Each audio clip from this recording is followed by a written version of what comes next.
ഈ ഒരു പോസ്റ്റ് കണ്ടപ്പോൾ പ്രതികരിക്കണമെന്ന് തോന്നിപ്പോയി. മരണവീട്ടിൽ ചിരിക്കുന്നത് അപരാധമോ?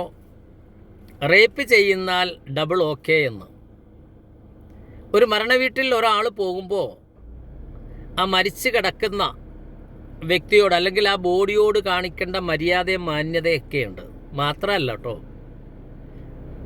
ആ മരണവീട്ടിലെ ആ കുടുംബ അംഗങ്ങളുടെ ദുഃഖത്തിൽ പങ്കുചേരുക എന്നുള്ള വലിയൊരു ദൗത്യം കൂടിയുണ്ട്. മരണം എപ്പോൾ വേണമെങ്കിലും ആർക്കും സംഭവിക്കാവുന്ന ഒന്നാണ്. അപ്പോൾ അതുകൊണ്ട് മരണവീട്ടിൽ ഈ പോസ്റ്റിൽ കാണുന്ന ചിരി എന്ന് പറയുന്നത് അത്ര നന്നല്ല. അത് അപരാധമാണോ എന്ന് ചോദിച്ചാൽ ആണെന്ന് പറയാം, അപഹാസ്യവുമാണെന്ന് പറയാം. പിന്നെ രണ്ടാമത്തെ കാര്യം, റേപ്പ് ചെയ്താൽ ഡബിൾ ഓക്കെ എന്ന്. ഇങ്ങനെ ഒരു പരാമർശം എന്തുകൊണ്ടാണ് നടത്തിയതെന്ന് മനസ്സിലാവുന്നില്ല. ഈ റേപ്പിൻ്റെ കാര്യം പറയുമ്പോൾ അങ്ങ് പഴയ കുറേ കാര്യങ്ങൾ ഓർത്തു പോവുകയാണോ? ഒരു രാഷ്ട്രീയ പകപോക്കലോ അല്ലെങ്കിൽ ഒരു രാഷ്ട്രീയ അജണ്ടയോ ഉണ്ടായിരുന്നു അതിൻ്റെ പിന്നിലെന്ന് പറയേണ്ടതായിട്ട് വരും. കേരളത്തിൻ്റെ യുവ രാഷ്ട്രീയ നേതാവായ രാഹുൽ മാങ്കൂട്ടം അദ്ദേഹത്തിനെ ഇകഴ്ത്തി കാണിക്കാനോ അതല്ലെങ്കിൽ അദ്ദേഹത്തിനെതിരെ നടത്തിയ ഒരു രാഷ്ട്രീയ അജണ്ടയുടെ ഭാഗമായിട്ടായിരിക്കും റീന അന്ന് പ്രത്യക്ഷപ്പെട്ടതെന്ന് ഓർത്തു പോവുകയാണ്.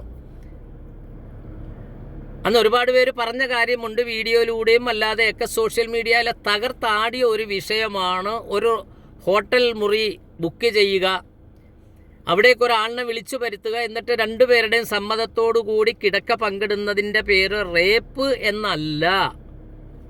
പ്രത്യേകിച്ച് മരണവീട്ടിൽ അങ്ങനെ ഒരു സംഭവം നടന്നിട്ടുണ്ടോ എന്നുള്ളതും ഇതുവരെ എൻ്റെ അറിവിലില്ല കേട്ടോ.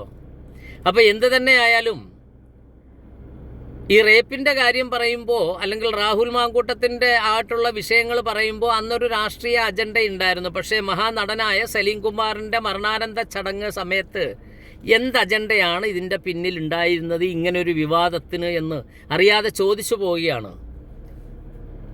ഇത്തരം പരാമർശങ്ങൾ നടത്തുമ്പോൾ സോഷ്യൽ മീഡിയയിലൂടെ കാണുന്ന കുറേ ആൾക്കാർക്കെങ്കിലും വിയോജിപ്പുണ്ടാവും.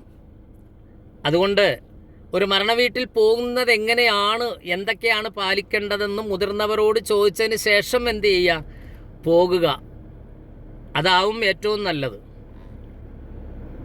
അപ്പോൾ പ്രതികരിക്കണമെന്ന് തോന്നിയത് കൊണ്ടും പോസ്റ്റിനോടുള്ള വിയോജിപ്പ് അറിയിക്കുകയും ചെയ്തതാണ്. ഒമാനിലെ ഇബ്രിയിൽ നിന്നും കുയിൽ നിസാർ.